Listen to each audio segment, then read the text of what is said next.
Howdy girls and boys, I'm Nick Johnson and I welcome you to the last battle of the boys for frat leaders of 2020. The final two candidates are Chad Twain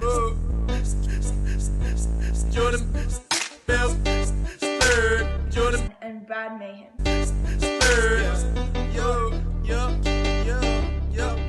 They'll be talking about one question that'll decide who the strongest boy is.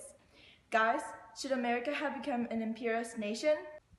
Okay, the first topic of discussion will be Cuba and the Spanish-American War that went along with it. Mr. Mahan, you can start.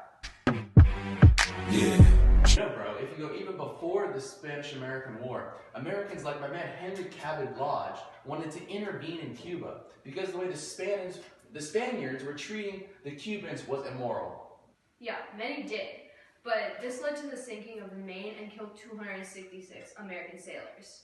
Man, that was such an unfair move.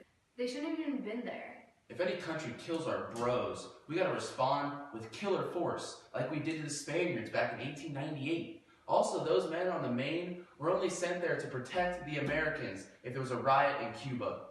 The jingoism talking in you. Everyone knows that yellow journalism is An example of yellow journalism, which used false information to create a sense of anger in the citizens. In this newspaper, they put, "Destruction of the warship, the Maine, was the work of an enemy," in bold, which emphasizes that the bombing was caused by the Spaniards, which led to hatreds towards the Spanish. But in reality, it was never proven that the Spanish committed this act. journalism altered American views on the sinking of the USS Maine, as they made the event sound so much more dramatic and even falsifying some of the story just so they can sell newspapers.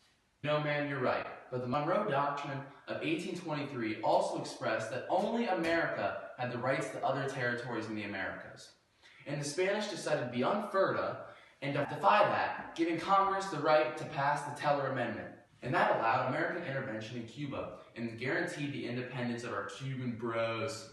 This then led to the Congress wanting to crush the Spaniards and declaring war on them in April of 1898. That war against Spain ended awfully quickly, because Spain had not prepared troops for battle on the surf or the turf. This resulted in the Treaty of Paris in December of 1898, which the GOAT, my great-grandfather Mark Twain, was highly against, because America gained control of multiple other colonies. It went against the idea of Cuba's independence and gave protection to Spanish landholders in Cuba.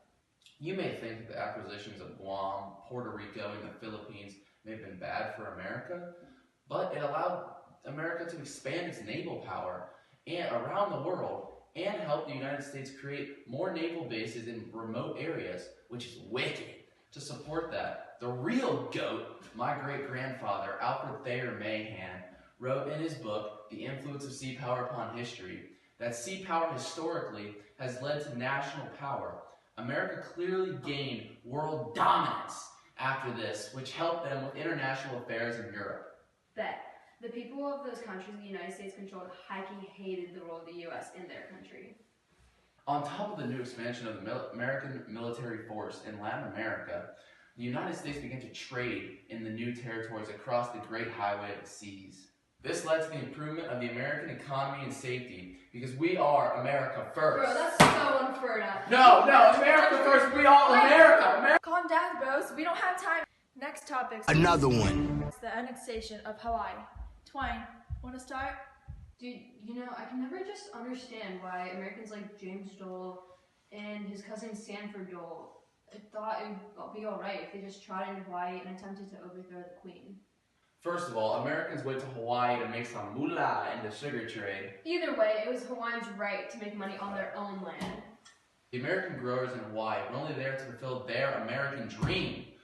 They never even gave up when Congress even hit them with a baseball bat when they approved the McKinley Tariff, which raised import rates on sugar. So you're saying America's way of not giving up was by staging an uprising against the Queen to find a way to exterminate the taxing attempt to come out of territory of the United States to join its fellow American bros, then applied to the United States for protection, causing Marines to storm the beaches and allowing the American ambassador to raise the Stars and Stripes in Honolulu. And might I say, they did this all without the president's approval.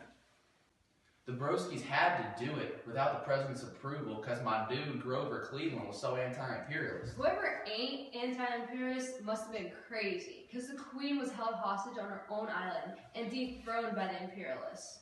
Bro, you don't even know. The growers only overthrew the queen to get out of the Depression and to join the dudes of the United States so they wouldn't have to pay the import tax and could make more cash money.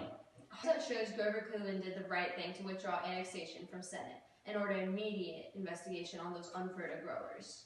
All America had to do was wait for Cleveland to skirt out of office so the dope new president, McKinley, could sign a joint resolution annexing the islands.